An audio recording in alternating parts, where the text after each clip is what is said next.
Everyone. आज अपन बात करते हैं third chapter metal and non metals की। तो देखिए, फर्स्ट जो 2 चैप्टर्स हैं उनकी स्टडी अपन ने कर ली है और उनके वीडियो आपको आयत स्टडी 2.0 पे मिल जाएंगे, आप जरूर देखिएगा। अब अपन चलते हैं अपने थर्ड चैप्टर पे। तो देखिए, सबसे पहले अपन इस चैप्टर के अंदर क्या क्या स्टडी करेंगे वो इंडेक्स देख लीजिए। Introduction, then physical properties of metals and non metals. Metal and non metals की कंपेरेटिवली फिजिकल स्टेट की स्टडी करेंगे अपन। Chemical properties of metals, the reactivity series. जो मेटल्स हैं उनकी क्या रिएक्टिविटी सीरीज होती है। Metals and non metals reaction, एक मेटल एंड नॉन मेटल किस तरीके से रिएक्शन करते हैं। प्रॉपर्टीज ऑफ आयोनिक कंपाउंड्स, जो आयोनिक कंपाउंड फॉर्म होते हैं मेटल और नॉन मेटल से, उनकी क्या प्रॉपर्टीज होती हैं। देन अपन स्टडी करेंगे extraction of metals and last में अपन स्टडी करेंगे कोरोजन। तो अब अपन चलते हैं अपने इंट्रोडक्शन पे। तो देखिए, मेटल्स तो which have 1 2 3 electrons in valence shell, और वैलेंस शेल को अपन कहते हैं आउटर मोस्ट शेल। यानी मेटल्स वो एलिमेंट है जो अपने लास्ट ऑर्बिटल या वैलेंस शेल के अंदर 1 2 3 इलेक्ट्रॉन्स रखते हैं। देन अपन बात कर लेते हैं नॉन मेटल्स की। तो non metals have 4 5 6 7 electrons in valence shell.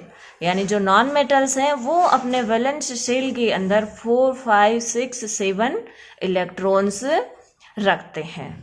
अब अपन बात कर लेते हैं कि अपना जो ऑक्टेट रूल है वो कहता है कि प्रत्येक एलिमेंट है वो लास्ट अपने जो ऑर्बिटल है या वैलेंस शेल है उसके अंदर 8 इलेक्ट्रॉन रखने की कैपेसिटी रखता है।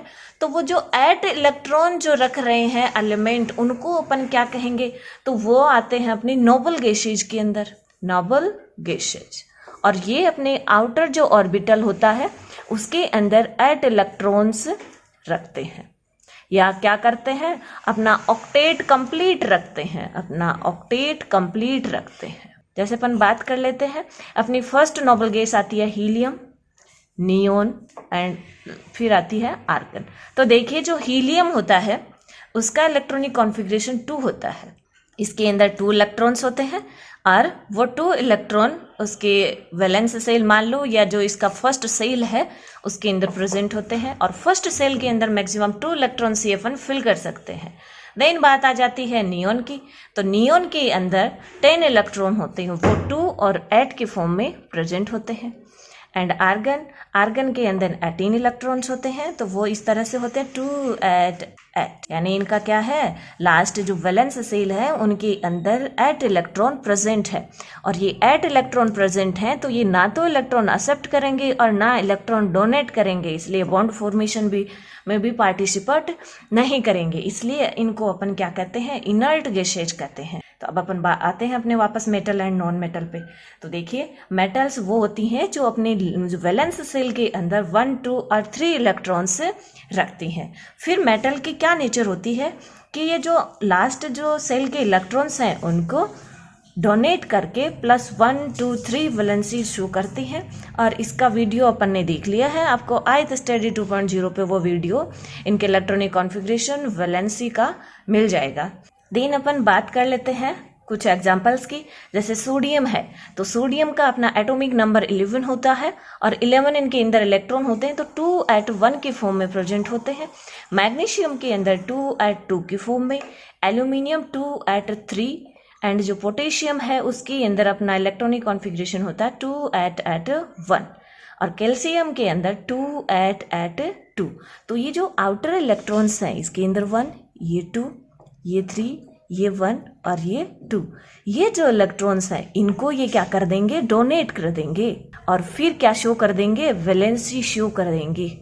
जैसे sodium +1, magnesium +2, aluminium +3, potassium +1 and calcium +2। अब अपन चलते हैं नॉन मेटल्स पे। तो जो नॉन मेटल्स के एग्जाम्पल हैं, ये कार्बन, कार्बन के अंदर 2 4, nitrogen 2 5, oxygen 2 6, fluorine 2 7, phosphorus 2 at 5, sulphur 2 at 6 and chlorine क्या करता है 2 at 7। तो इन जो एलिमेंट हैं, ये जो नॉन मेटल्स हैं, इनकी क्या नेचर होती है, ये इलेक्ट्रॉन्स डोनेट ना करके एक्सेप्ट करते हैं, इलेक्ट्रॉन्स को क्या करते हैं, गेन करते हैं। और ये गेन करेंगे तो जो इनकी जो वैलेंसी आएगी वो नेगेटिव में आएगी। किस में आ जाएगी, नेगेटिव में आ जाएगी। जैसे अपना क्लोरीन है, वो 1 इलेक्ट्रॉन गेन करेगा और -1 वैलेंसी शो करेगा। सल्फर है, ये 2 इलेक्ट्रॉन एक्सेप्ट कर लेगा और -2 वैलेंसी। ऐसे ही फॉस्फोरस -3 करेगा। इस तरीके से अपन ये मेटल हैं और नॉन मेटल्स की स्टडी करेंगे।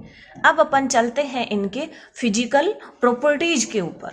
मेटल एंड नॉन मेटल्स की फिजिकल प्रॉपर्टीज को अपन कंपेयर करके स्टडी करेंगे। इधर अपन मेटल्स की बात करेंगे और इधर नॉन मेटल्स की बात करेंगे। तो देखिए, सबसे पहली फिजिकल प्रॉपर्टीज आती है hardness. Metals are generally hard, for example copper and iron. लेकिन इसके कुछ एक्सेप्शन भी होते हैं, जैसे सोडियम और पोटेशियम, लिथियम। ये जो क्या होती हैं, अपनी मेटल्स होती हैं, ये बहुत सॉफ्ट होती हैं और सॉफ्ट होती हैं, इसलिए इनको अपन नाइफ से भी कट कर सकते हैं।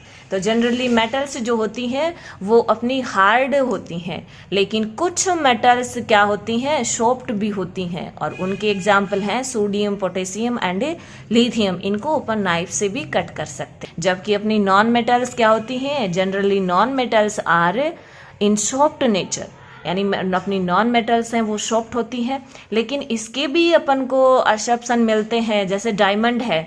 डायमंड क्या है, ए फॉर्म ऑफ कार्बन। अपना जो कार्बन है वो डिफरेंट ये फॉर्म के अंदर प्रेजेंट होता है। और ये जो डिफरेंट फॉर्म है ये क्या कहलाती है, एलोट्रोप कहलाती है। तो ये जो डायमंड है ये कार्बन का एक एलोट्रोप है, एक फॉर्म है कार्बन की। तो ये क्या होती है, ये बहुत ही हार्ड होती है। देन अपन सेकेंड इनकी फिजिकल प्रॉपर्टी पे चलते हैं, लस्टर। तो metals have shiny surface.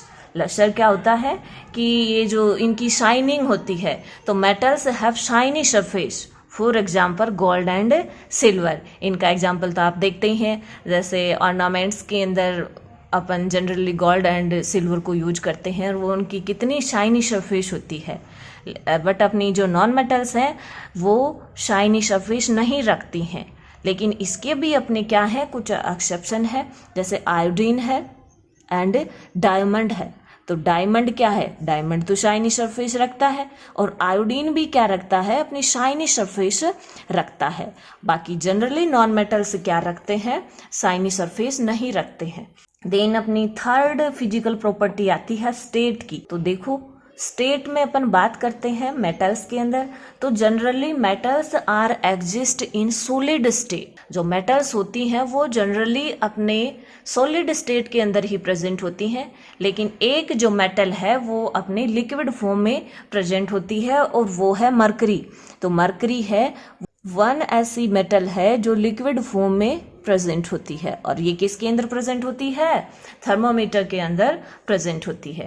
Then बात करते हैं नॉन मेटल्स की स्टेट की। तो non metals exist in solid, liquid and gas state.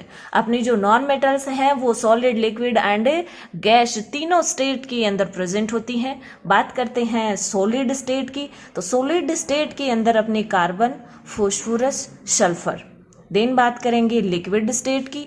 तो लिक्विड स्टेट के अंदर कौन सी नॉन मेटल आती है, अपनी ब्रोमीन। ये अपने आप में इम्पोर्टेंट है। वन जो नॉन मेटल है और वो प्रेजेंट किस में होती है, लिक्विड फॉर्म में प्रेजेंट होती है, और तो वो है अपनी ब्रोमीन। और जो मेटल है वो लिक्विड फॉर्म में प्रेजेंट होती है, तो उसका एग्जांपल हो जाएगा अपने मरकरी। और देन बात करेंगे गैस स्टेट की। तो गैस स्टेट के अंदर अपनी ऑक्सीजन, क्लोरीन एंड नाइट्रोजन। फिर अपन बात करते हैं मैलिएबिलिटी की। तो मैलिएबिलिटी क्या होती है, तो metals can be beaten into thin sheet. अपन जो मेटल्स होती हैं इनको हिट करते हैं तो वो एक थिन शीट के अंदर चेंज हो जाती है, और मेटल्स की ये नेचर है वो कहलाती है मैलिएबिलिटी। फॉर एग्जाम्पल अपन बात कर लेते हैं गोल्ड एंड सिल्वर की। गोल्ड एंड जो सिल्वर मेटल्स होती हैं ये गुड मैलिएबल होती हैं, क्योंकि आप देखते हो ऑर्नामेंट्स के अंदर किस तरह से गोल्ड एंड सिल्वर को चेंज किया जाता है। बात करते हैं नॉन मेटल्स के अंदर, तो अपने जो नॉन मेटल्स हैं, non metals are non malleable. जो नॉन मेटल्स होती हैं वो मेलिएबल नहीं होती। बात करते हैं नेक्स्ट फिजिकल प्रॉपर्टीज की, डक्टिलिटी। तो देखिए metals can be convert into thin wire. ये जो मेटल्स होती हैं उनके अंदर एक नेचर होती है कि वो एक थिन वायर के रूप में भी प्रेजेंट हो सकती हैं। तो जब ये मेटल्स थिन वायर के रूप में प्रेजेंट होती हैं तो उस नेचर को अपन कहते हैं डक्टिलिटी। और इसका एग्जाम्पल हो जाएगा अपने copper and aluminium. Upon generally देखते हैं अपने जो वायर हैं इलेक्ट्रिसिटी के, ये कॉपर के एल्यूमिनियम के बने हुए होते हैं। जबकि जो अपनी नॉन मेटल्स हैं, non metals are not ductile. ये जो नॉन मेटल्स हैं ये वायर के रूप में कभी अपन को नहीं मिलती हैं। तो नॉन मेटल्स क्या होती हैं, अपनी नॉन डक्टाइल होती हैं। बात करते हैं अपन conductors of heat and electricity. तो metals are good conductor of heat and electricity. ये जो अपनी मेटल्स होती हैं ये गुड कंडक्टर होती हैं हीट और इलेक्ट्रिसिटी दोनों की। इसकी एग्जाम्पल हैं अपने सिल्वर और कॉपर। और इधर अपन बात करते हैं नॉन मेटल की। तो non metals are poor conductor. अपनी जो नॉन मेटल्स होती हैं वो पुअर कंडक्टर होती हैं हीट एंड इलेक्ट्रिसिटी की। लेकिन इसके अंदर एक एक्सेप्शन है ग्रेफाइट का। और ये जो अपना ग्रेफाइट है ये भी क्या है, कार्बन का एलोट्रोप है। जो ग्रेफाइट है ये हीट और अपनी इलेक्ट्रिसिटी का गुड कंडक्टर होता है। चलते हैं आगे नेक्स्ट फिजिकल प्रॉपर्टीज पे। नेक्स्ट अपनी प्रॉपर्टी है डेंसिटी। तो देखिए density, generally metals have high density and high melting point. अपनी जो मेटल्स हैं वो डेंसिटी एंड जो मेल्टिंग पॉइंट है वो हाई रखते हैं। देन जो non metals have low density and low melting point. अपने जो नॉन मेटल्स है वो ये जो डेंसिटी है और मेल्टिंग पॉइंट दोनों ही क्या रखते हैं, लो रखते हैं। देन बात करते हैं अपन नेक्स्ट नेचर की, ये होती है सोनोरस। तो देखिए सोनोरस क्या है, when metals strike to a hard surface they produce a sound. यानी जब मेटल को अपन किसी हार्ड सरफेस से हिट करते हैं तो ये एक साउंड प्रोड्यूस करते हैं। तो ये मेटल की ये नेचर क्या कहलाती है, सोनोरस कहलाती है। और मेटल्स आर सोनोरस। ये जो अपनी मेटल्स हैं वो सोनोरस होती हैं। इसीलिए तो जो अपनी स्कूल की बेल होती है वो अपन आयरन की बनाते हैं, ताकि क्योंकि आयरन के अंदर क्या नेचर होती है, सोनोरस की नेचर होती है। बात करते हैं नॉन मेटल्स की। Non metals are not sonorous. जो नॉन मेटल्स हैं वो सोनोरस नहीं होती हैं। When non metals stick to a hard surface they don't produce sound. बात करते हैं ऑक्साइड्स की। तो देखिए जो ऑक्साइड्स हैं, metallic oxides are basic in nature. जो मेटेलिक ऑक्साइड हैं वो नेचर के अंदर बेसिक होते हैं। एंड जो नॉन मेटेलिक ऑक्साइड्स हैं वो क्या होते हैं, एसिडिक होते हैं। इस तरीके से अपनी जो physical properties of metals and non metals हैं उसकी स्टडी अपनी कंप्लीट होती है। कल आगे की क्लास में अपन बात कर लेते हैं केमिकल प्रॉपर्टीज ऑफ मेटल की।